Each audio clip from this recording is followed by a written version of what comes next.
I went on the Last Dead tour. Okay. And I went with this hippie family. Okay. And I was on this big blue school bus. Yeah. They were like, oh, you should, come on. I never thought that my parents would let me go. How old were you? I had just graduated high school. So it was the summer before I went to college. But you were over 18. You could do whatever the fuck you wanted. I was over 18, but I still like was in my parents' house. Got it. You know? Yeah. And I respected their authority in terms of that. Okay. In many ways I didn't, but yeah. in this way I did. And then like the day before that everybody was leaving, I told my mother that they were going on that and that I was invited. And my mom was like, oh, you should go. Like, I think that would be a great experience for you. Like traveling around and seeing the country and seeing the dead like that. That would be great. You should do that. So I like rushed, packed, went. And then like the matriarch, the hippie matriarch. Can I ask a question? Where did you all sleep?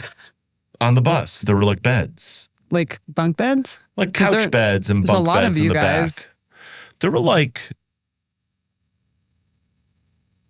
yeah, there was like 5 of us. Maybe some people like put out tents outside, but there was a lot of places to sleep. Okay. And like we also like took turns sleeping. I mean, sometimes you'd be like up all night, you know, because you were high.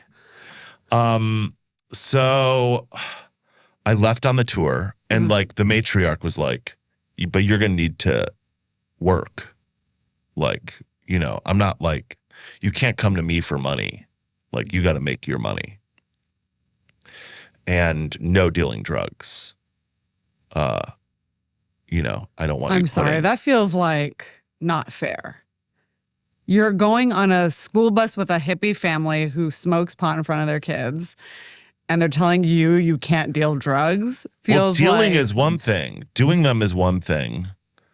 But dealing... They don't want to be implicated in a crime, in a federal offense. Yeah. I see. Okay. Yeah. And then also, like, who am I dealing with? Right. That they don't know that I would be doing that. Right. You know? Fair. But I never had an inclination to deal drugs anyway. I tried it once in high school and it was so stressful. Terrifying. I tried dealing weed and and it was,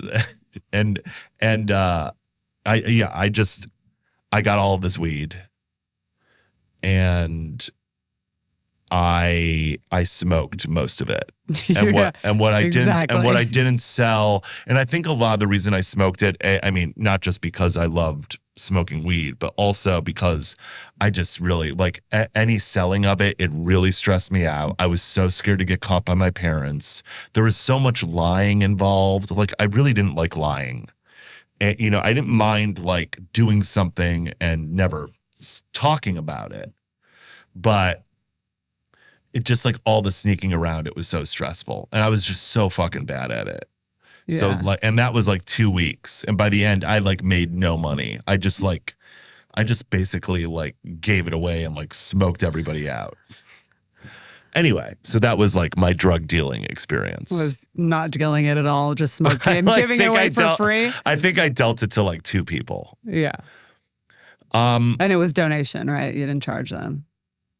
No, I charged them. Oh, I guess that's implementing myself in a crime.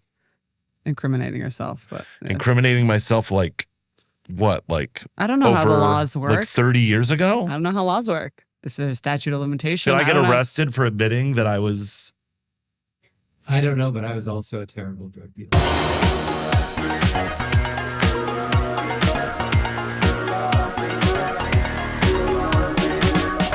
I will say that I was allegedly a pretty good drug dealer. This may or may not be true. Courts. Yeah. I just like a deal. So I was getting these chocolate mushrooms from this girl who was like a total hippie, and she would just make them herself. She would grow them and then like make chocolate bars out of them. And she would sell them for $100 a piece. And I called her, I was like, hey, what happens if I buy 10 of them? Would I be able to get a discount? She's like, oh yeah, I'll give you a deal. If you buy 10 of them, I'll sell them to you for $70 a piece. And I was like, great. I'm going to buy 10 of them because I want a deal. But then I had 10 chocolate bars that would last quite a while because you'd trip from like two pieces or something. And how many pieces were in a bar? Probably like 16. Okay. Something like that, or 12 maybe. Okay. But it was like enough for like 4 of you to like trip a whole night, you know? Mm-hmm. Maybe not like super intense, but a good time. Yeah. So I had all these, and then I had like, I gave some to some friends. We did it, and they're like, "Oh, where'd you get these?" I was like, "Oh, well, I have a bunch. You could just buy it from me. I have like an arsenal. Like, how much is it?" And I was like, $100. It's $100. Wow. That's how much it costs. You're gonna buy it from her. It's $100. So then I was like, "Aha, can make some money here." So then I would buy them in a lot more than 10 at a time, and may or may not have sold them for $100 a piece.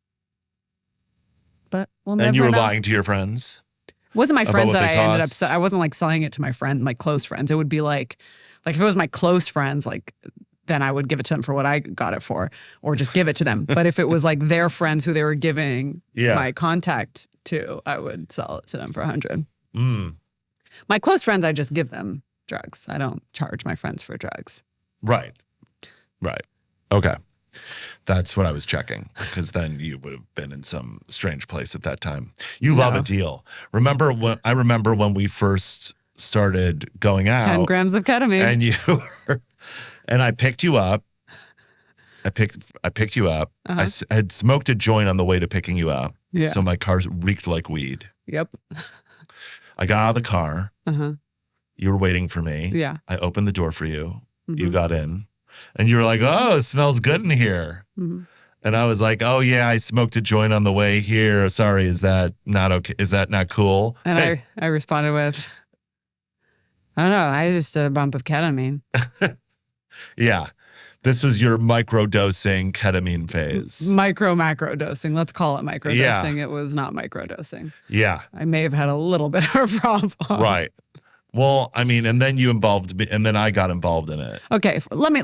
I didn't have a problem. I don't have an addictive personality. You weren't like I was waking up and snorting ketamine. No, but I'd be doing it too much. We were doing it like every night. We would go out. Every night we hung out. We would go out to a restaurant and like do a bump of ketamine. But never like, and you'd have to be careful too, because if you do too much, you go into a K-hole. Which You end up in a place where in a video game. Yeah, where you can't get to the other spot of the room where you're trying to get because there's a gate blocking you.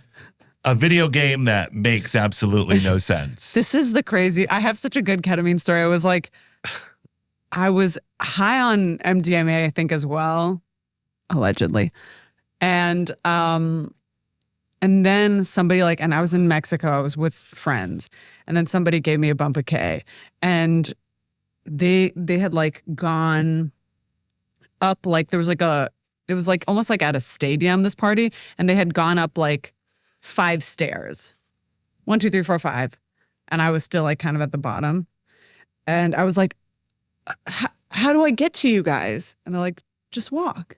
And I was like, oh, just walk. And there was a tree. There was a planted tree next to the stairs.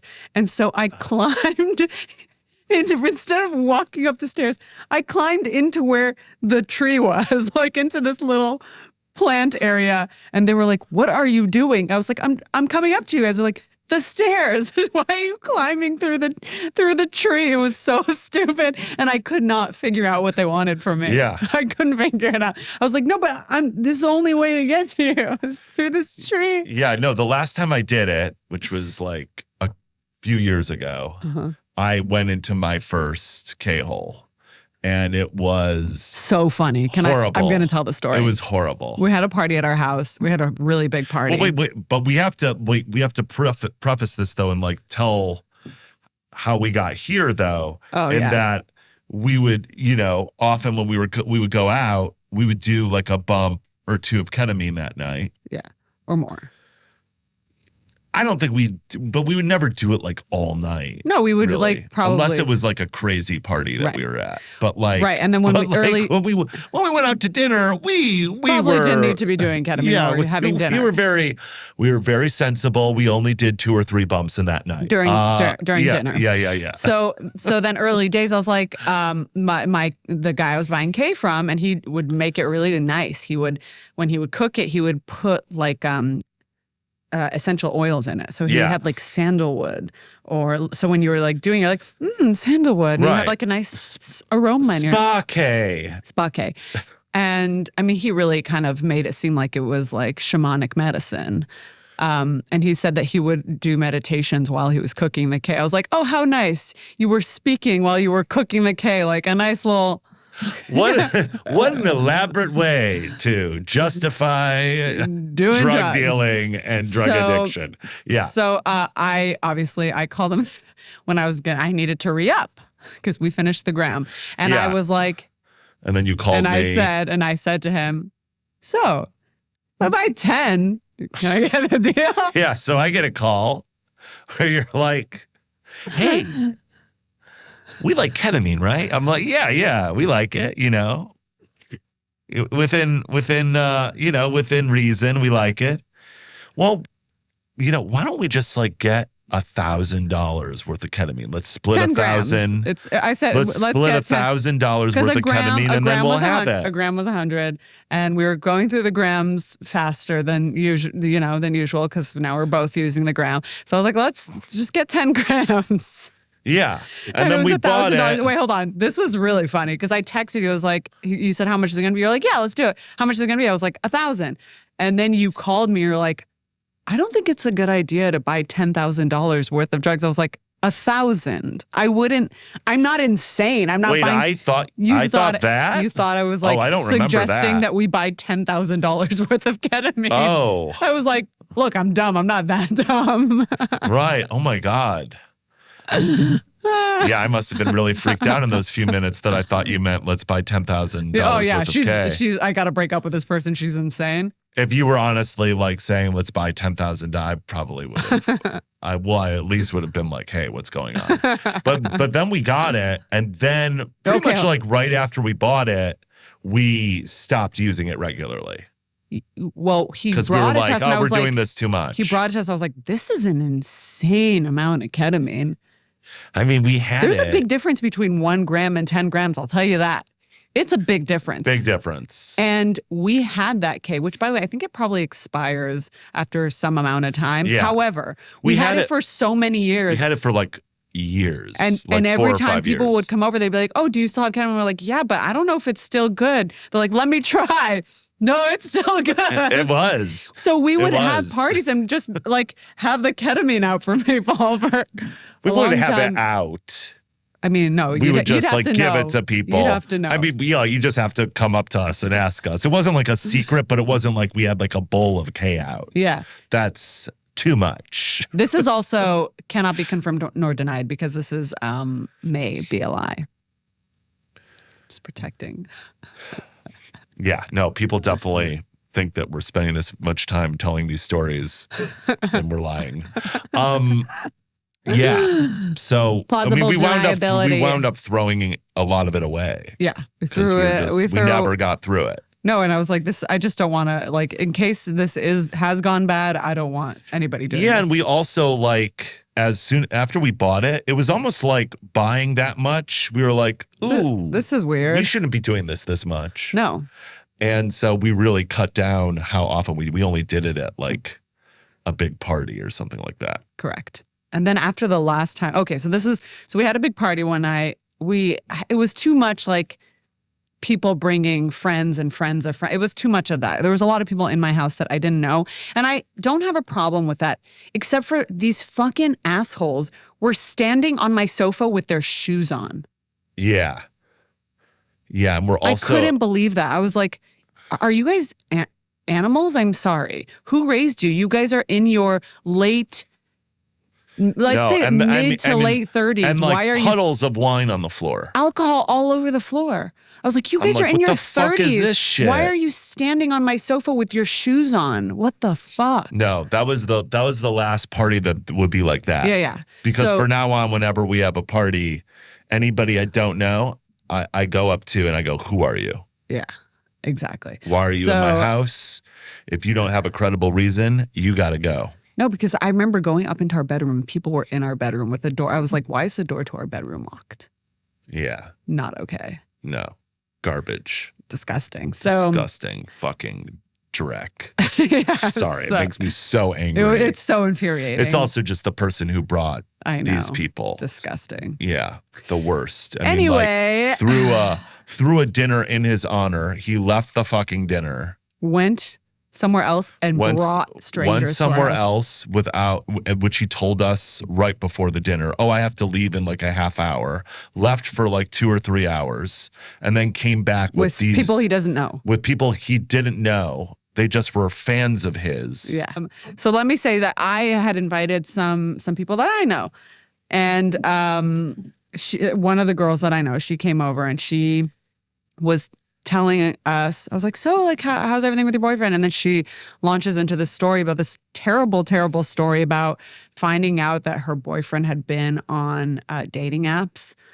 Unbeknownst to her, like one of her friends saw her longtime boyfriend, maybe even her fiance. I think they were engaged. Saw one of her friends saw her boyfriend or fiance on a dating app. And she confirmed, and it wasn't like old picture. It wasn't like an expired. He had like been active. It's awful. He had been like active that day, and these were all new pictures. Like in fact, pictures from a vacation that they had just been on or something. So crazy. He had been on it, and he had like they had some like intimacy problems. He wasn't like being intimate with her, but then was like finding out that he was either fucking other women or addicted to porn or something crazy. Like I don't know if he was. I don't know that she's basically, I'm a bit drunk at this point, but she's telling us this whole story and I'm like horrified for her because she was planning on marrying him. I think they were already engaged. And I'm like, oh my God. And she's telling this story to both me and Brett. And I like, there's some air in the conversation. And so I'm telling her, I'm so sorry. I'm so sorry you're going through this. And Brett is just like this. And then in hell. And then I go, in hell. And then I go, Brett, isn't that so terrible what she's going through? And Brett goes, oh yeah. It's, hold on. He goes, oh yeah, that's terrible. Yeah. Well, because I had like, he didn't even look at her. He was in a kale. He's in the middle of a kale. Oh yeah, I was terrible. like, I was sitting there and I was like, oh, I'm dead. This is what death feels like. I'm in a death state. I'm out of my body, yet I'm witnessing all of this. And oh my God, I'm never going to be the same. I'm going to live the rest of my life in this death state, in this sort of like hovering over my body in a way while I'm watching myself interact with people. I could totally understand what she was saying. Oh, okay. I mean, I went into the bathroom before, like right before this story happened. And I did like a bump and I knew it. I was like, that was too big. Oops. And then I was like, shit, what's going to happen? And then I first sat down next to your brother and your brother was like, how you doing? And I was like, I think I'm in a K-hole.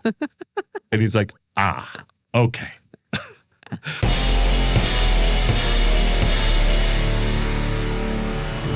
And then I think he walked away from me. And then you sat down next to me and then this girl told the story. And I was like, oh my God, and I had like approached this before when I had done it in the past where I'd like been at a party and I'm on it and I'm talking to somebody and I'm like, oh my God, I can't believe I'm having a conversation right now. And they have no idea that anything's wrong with me, but I'm thinking this, and I'm almost like another me is having the conversation while I'm watching myself do it, marveling at the fact that I can have a conversation in the state that I'm in. Same with dancing too. Like I would be dancing and be like, oh my God, I can't believe I'm like not falling down. Like, how am I not falling over right now? Yeah. Yeah. But this was way worse. This was like, And I was like, please God, I will never do this ever again if you get me out of this state. I've made that pact with God many times. Yeah, I did do it one time after, but it was like at a circuit party. And I was on, we were like, it was New Year's. This is a great and I didn't even feel story. it. Like at that point, like when you're in that environment, you're at the party like that, it's like wild, so it's like you feel Anything more goes. free. It's not like you're having conversations with people. You're just like vibing with the music and stuff like that. But since then, I haven't really done it. I mean, I don't really have. Yeah, the drug days are done. Okay, well, I've got it. Let's go back to the fun. Okay. So I'm going to stop you right there, and I'm going back to the fun. And by done, I mean, who knows? This week. Yeah. So I go to Amsterdam Pride with a big group of my friends, and we like go to some circuit parties. We all do ecstasy and some other party drugs. I don't know, maybe like ketamine and G or something. I don't know. And we are having a blast. And the day that we're meant to leave Amsterdam, one of my friends was like, oh man, we've been here for like 5-6 days and you can literally buy mushrooms at like, a shop here and it's totally legal. Why aren't let's all do mushrooms before, by the way, our flight's that day. It's the morning. It's like, let's do mushrooms. Let's go to the park. There's like a famous park that I can't remember what it's called, but there's this famous park. It was a beautiful day. It was like just the tail end of spring, I think. And we're like, let's all and by the way, there's like 15 of us. We all go. We're like trying to find a place to buy mushrooms so we can all do these mushrooms. It's about 11 a.m. and we have, I think it was like a 7 p.m. flight or something, or 6 p.m. flight. We had not packed. All of our shit was still like unpacked in this house that we rented. We go to a few shops and we can't for some reason find mushrooms. But this guy at one of these shops, it was like a head shop or something. He goes, oh, well, I don't have mushrooms, but if you guys are looking for something more natural, there's this thing that's like, it's very similar. The high is very similar to acid. They're called Hawaiian baby wood rose seeds. This is like a long name. Natural seed, and it came in a pill form. I feel like if something has that long of a name and you've never heard of it, that's a big red flag. Well, he didn't call it that. He gave it like the name that was on the package. And then what was the name on the package? I don't remember. And it was 10 years ago. It was like Kapawi or something like that, or like Zoom. Reach the stars. I don't know. Right. So, and we're like, and we asked him, like, okay, cool. Like, after you take it, how long does it take to hit? He's like, probably like an hour at most. Okay, well, how long does the high last? Tops 2-3 hours. I was like, that sounds great. I buy it for all my friends. We go to the park. We all take it. We're all sitting and chatting. An hour goes by. Nothing. Oh, yeah. An hour and a half goes by, nothing. Mm-hmm. 2 hours go by, nothing. I was like, this guy just sold us like fucking sugar pills. Fuck this. And my friend, and this is probably like 2.5 hours in, I'd say, maybe 2 hours in. Yeah. My friend's like, he goes to the bathroom and he comes back and he goes, I was like, what? He's like, I just like vomited and I feel weird. I was like, it's funny you should say that because I'm Jell-O. And he's like, oh my God. You are Jell-O. And I was like, well, what color Jell-O am I? And he's like, and at the same time, we both go, green. And that's just the stupidest conversation. And then everybody starts like kind of like, one like runs to throw up. Another one runs to throw up. The other one's like, oh my God, I'm going to shit myself. It's just like all happens at once. Question. Yeah. We're so at the park. The Jell-O conversation, right? Was that when you said I'm Jell-O? Was that the first key that you had that you were fucked up? Yeah, and I was like, oh, this is, and I was like, this is fun. It's silly. I was like, oh, this is silly. Like, so he said that I just threw up, and then you were sober up until that point. At least and then I just started feeling like wavy, and then we just had this silly conversation. Yeah, and that's when you realized. And then like in that second, and then at this moment, I think it was already like, shit, we need to get back to pack our things because we have to be at the airport by 5 o'clock. And at this point, it's already like 3 or 3:30, and we hadn't packed anything. Luckily, one of our friends isn't a fucking idiot, and she, Tammy, was like, I'm not going to take this so I can make sure everybody gets on this plane. And also, I don't know what the fuck you guys are taking. So she like rounds us up like all these ducklings. And she's like, we got to go. We got to go. We got to go. And maybe one other friend was sober, but they were like trying to wrangle us. But it was like having, oh my God, this is so crazy. I mean, nobody thought like, hey, we're going to take hallucinogens. We should probably pack. Or at least know what we're taking. So we're not packing. Or at least have like some experience with this specific drug that we'd never taken before. Yeah. So they were like trying to wrangle us, but we were all like, when I tell you, like one would just like go to the tree. One was like, and she could not get us all together in one place to get in a taxi. So it took probably like 30 minutes just to get us all together and not move and like hold hands. And then we got into the taxi. We get back to the apartment. It's about 4:00 at this point. We have an hour to pack and get to the airport, and all of us are going to the bathroom and vomiting. I literally like lost control of my body. I was just like, I can't do it. I can't. It started turning bad. Yeah. I can't do it. I can't do it. And then one of my friends who, I think there was another friend who was like semi-okay, or maybe he didn't take it. And he was like, sit down. I'm going to pack for you. And he packed all my shit. We had like 2 people packing for all of us. And we're all just like fucking losing control of our bowels, vomiting, feeling so insane. Ugh, horrible. Finally, we get it all together, and 2 vans come, and they could tell that we're all fucked, and they like don't want to drive us. Yeah. And she's like negotiating with them. She's like, "We'll pay you extra. Just like everything's fine. No one's gonna throw up in your car." We get in the car. Yeah, and I was like, "I'm Jello. Can't you understand? What are you, stupid or something? You fucking idiot." Ugh. So we get in the car. We get to the airport. They unload all of our shit. We're standing in line to go through passport control or customs, whatever it was. We still have our suitcases. And, oh no, I'm sorry. We're just about to check in. We still have our suitcases. And there's a couple in front of us, and they have their suitcases. And they kind of move up. And I grabbed their suitcases. Oh. I was like, these are our I was like, guys, our suitcases. And then the couple's like, those are our suitcases. I was like, and my friend's like, stop. And I was like, these are our suitcases. They're like, no, those are your suitcases. I was like, oh, right. I'm sorry. We go to go check in. And the guy who's like checking us in is like, you guys are fucked up. I'm not checking you in. Yeah.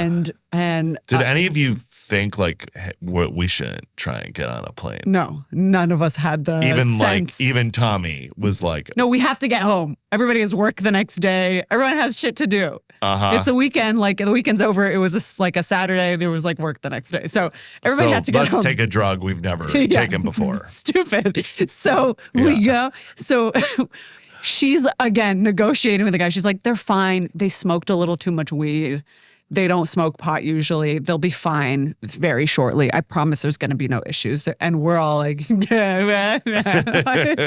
like a group of invalids, like cannot function. Yeah. And oh my God, this progresses to something so insane. I like the tail end of the story is just incredible. So we get to the front. He's like not having it, but he finally lets us go through.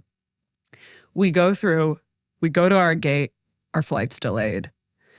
So we're all sitting and everyone's fucking having the worst trip. Yeah. It's dark. Like I'm having a horrible trip. It turned really bad for me. I was starting to have like I started going into like childhood trauma and revisiting a lot of like abuse in my head. It was like a lot of like fucked up shit. And I'm just like, when are we boarding? When are we boarding? And my friend's like, the flight's delayed. And it keeps getting delayed. Did you feel like when you boarded it would end the darkness? I don't know. I was just like, why aren't we boarding? I was just freaking out. Yeah. And then lo and behold, while we're about to board the plane, we realize that we're on a plane with a group of paraplegic people who, I'm not laughing because they're paraplegic. I'm laughing because of what happens later. So they like traveled with this group of like, let's say disabled people. Is paraplegic not the right word? No, I think paraplegic's fine. It's like 30 to 40 disabled people, and there's like people who are caretakers, like taking care of them and helping them, and it's people with a lot of physical. I mean, paraplegic's more specific to the type of disability. Yeah, they were physically disabled. Yeah, and really like us and them. That's it. Like there's no maybe some other random, but it was a small plane. It wasn't a big plane. Yeah. So this is so insane. We get on the plane. We finally get on the plane. And it's my friends. They're a couple, the two of them, and I'm like at the window seat. They put me in the window because I'm like, I think I'm having it maybe the worst. I'm the most fucked. You're the biggest liability. I'm the biggest liability. And they're like, we gotta protect her. She's out of her mind right now. Yeah. So I look at the screen. There's like, the communal screen. Everybody has to watch the same movie, that kind of plane. Yeah. So I'm looking and it's George Clooney, but his face is melting as he's talking. And I'm like, what is this movie and how fucked up that they did that? Like, that's such a weird effect that they would do. And I'm like thinking this is like part of the movie that George Clooney's face is melting. But then I see that the person he's talking to's face is also melting. And I thought, oh, maybe it's the drugs. I can't watch this movie. This isn't good. This is making me freak out. So I look out the window and the tarmac is like a dirt earth, and it's on fire, and there's demonic faces swallowing it. And I'm like, oh my God, this is worse. This is worse. I know I'm not seeing this. I'm not seeing this, but I'm seeing it. So I close the window and then I look forward, and we're taking off already, or we had already taken off. And I have no sense of time at this point. I have no concept of time. I don't know, like, how did we get in the air? We were just looking at the ground. Something's weird. And I look at my friends, and I'm obviously acting really fucked up because I look at my two friends who are also like, I think maybe they were already like coming down from it because they're also big guys, and I was like a small girl. I probably weigh like 100 pounds less than them, so it was hitting me harder, I think. So I look at them, and based on their reaction of me, I realize how fucked up I'm behaving because they're both like, they both go, Are you okay? Are you okay? That's the worst. Are you okay? And I was like, yeah, no, I'm fine. Oh, you know what? I think I'm going to throw up or shit myself, so I got to go. And I think the seatbelt sign was still on. And I get up. And by the way, the flight crew knew that we were a problem. Like when we walked in, they could tell that we were all high on something and we were going to be a problem. So there was one guy, one flight attendant specifically who hated me, and I'll tell you why. So it's about a 2-hour flight to where we were, like, I think it was about 2 hours. So I get up and I cannot walk properly. So I'm holding the two side, like I'm holding the seats and I'm walking through this narrow aisle, and I'm walking and I thought, oh my God, this is perfect. We're on a plane full of paraplegic people. They just think that I'm one of them. Yeah. Good. So I'm Makes literally sense. crawling. You're now in disguise. Right. And I'm thinking, this is such a gift. This is a gift. They just think I'm part of the group that's traveling. So thank you, God, for disabling these people so that people wouldn't know how fucking high I am right now. So I'm crawling like a monster to the bathroom. And I like burst through the bathroom door just in time to pull my pants down and get on the toilet. And I just pulled my pants out. I don't even know if it was going to come out of me, but I just was like, in case, like sitting on the toilet, but vomiting into the sink. Ugh, terrible. Into the sink. Yeah. And I must have been in there for a very long time because this flight attendant starts banging on the door. Uh-huh. And he's like, you need to get out of the bathroom. And it wasn't like, are you okay? It was like, you need to get out of the bathroom. Do you think he thought or she thought that you were doing drugs in there? It's possible. Yeah. I was in there for probably 45 minutes. Oh, And I was making deals with God. I was there. Yeah. If this passes, I will never do drugs again. And I'm like, I've never been more religious in my life. I'm begging. Yeah. And I'm convinced that I'm going to be in that state for eternity, as you mentioned. Eventually I come out of the bathroom. There's like a few minutes left on the flight. This guy wants to murder me when I come out. He wants to kill me. I did leave the bathroom in spick and span condition, I will say. You weren't so fucked up that you couldn't clean your vomit and shit. No, that would have been too humiliating. Right. So I get out, I go into and my friends are like, "Are you okay?" And I was like, and I just notice on the aisle, I can't even like pay attention to them because I was like, oh my God, one of my friends is giving another friend a blowjob right now under a blanket. Yeah. I was like, I'm fine. What's happening over there? And I just see They're one of them. They're really fine. I just see one of them. By the way, there was a person sitting next to them that was not in our group. What did they think? I think Were they he was happy? Really pretending he wasn't noticing it. Now, that's my memory. It could be that it was somebody within our group, but even still, the person next to them, whether in our group or not, is like sitting down.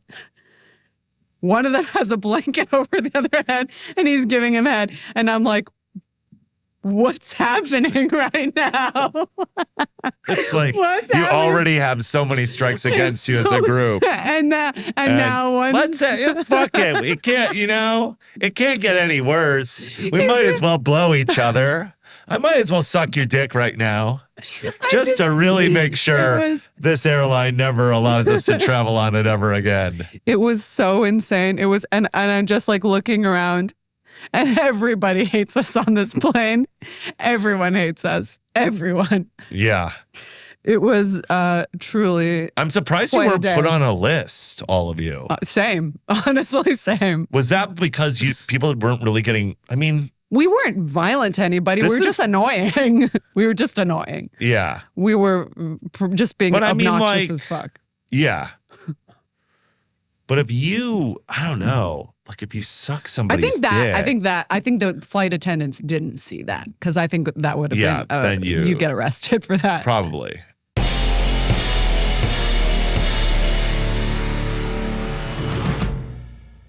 I've had like at least 5 bad trips. Yeah. And I've had trips where like a portion of the trip was iffy. Yeah. Like, I remember when I was in high school still. Uh-huh.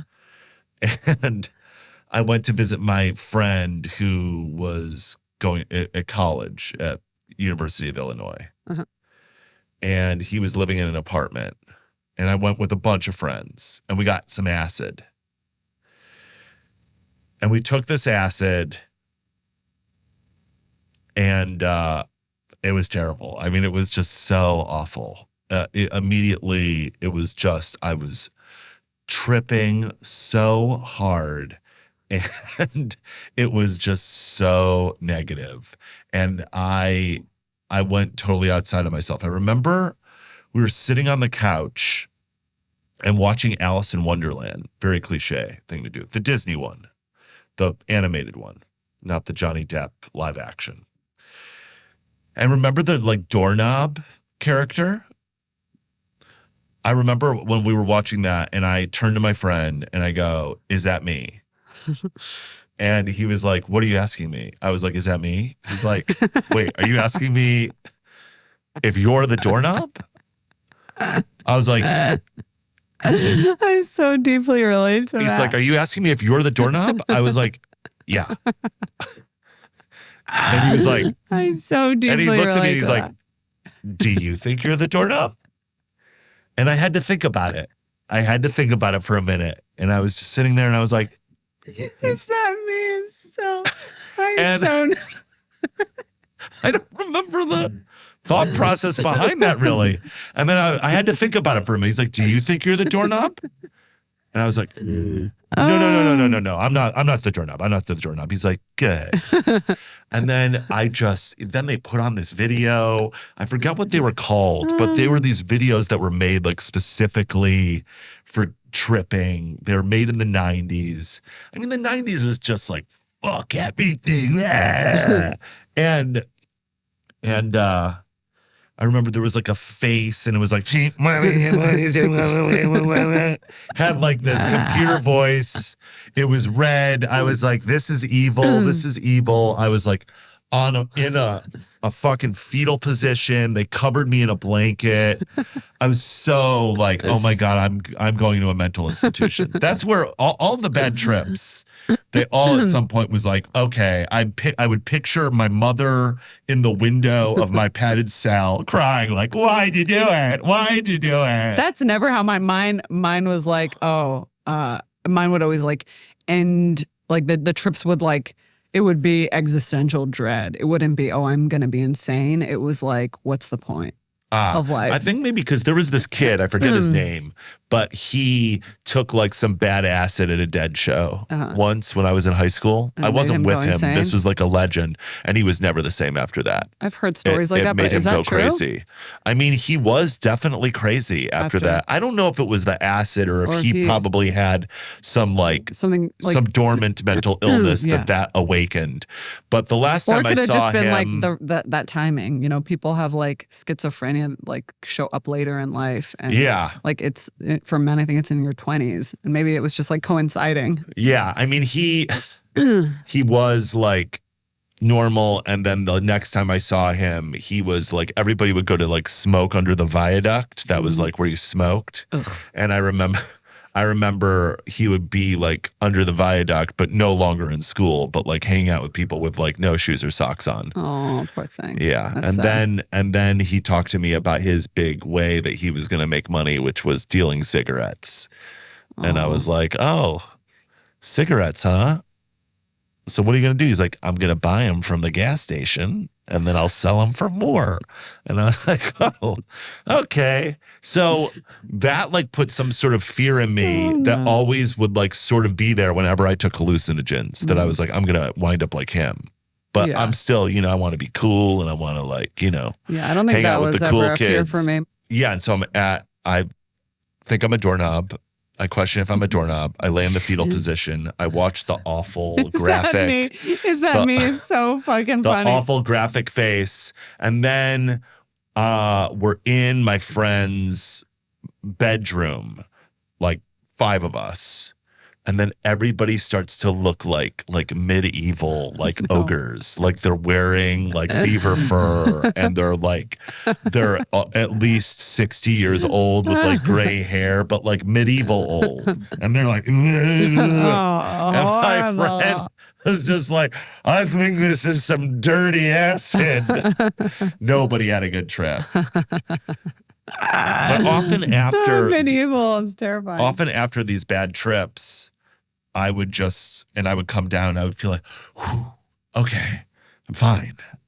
And it would be such a sense of relief that I would be like laughing a lot for like hours because I felt so relieved. I know, that's the thing. Like a weight had been lifted off my shoulders. When you come down off a bad high, it's like, wow, that's the high. And I felt cleansed. Yeah. I felt cleansed. Like I felt like no, it's just because you're no longer in hell anymore. Oh yeah. But I also felt like I had gotten that out of me. But usually I would come to the conclusion after one of these bad trips every time I would just come to the conclusion that I have a really low self-esteem.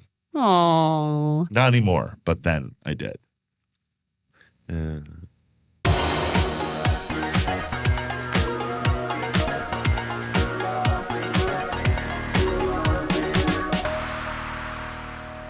Thanks for joining us on Neurotica. Don't forget to share it with a friend. And please leave a review. I mean, you review everything else, right? I mean, it's comment here and comment there. Why not for us?